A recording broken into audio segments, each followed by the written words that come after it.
Haydn was inventing the forms that later became standardized, or we could say ossified, later on in the 19th century. Haydn didn't know anything about those. He didn't care. He was just trying to write great music. And so, as often as not, Haydn's recapitulations are very irregular.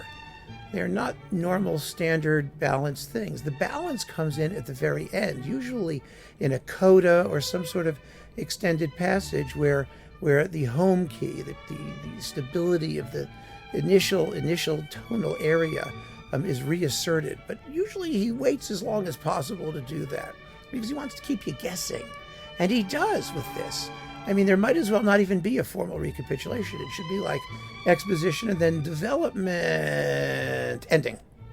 Because it just keeps on going. And that's what's so cool about Haydn. He doesn't like to repeat himself. He likes to really get the most possible out of his material.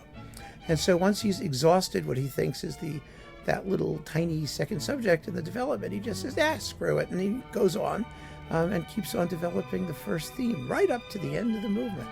And the other thing I'd like you to pay attention to when we get to the very end is the very end.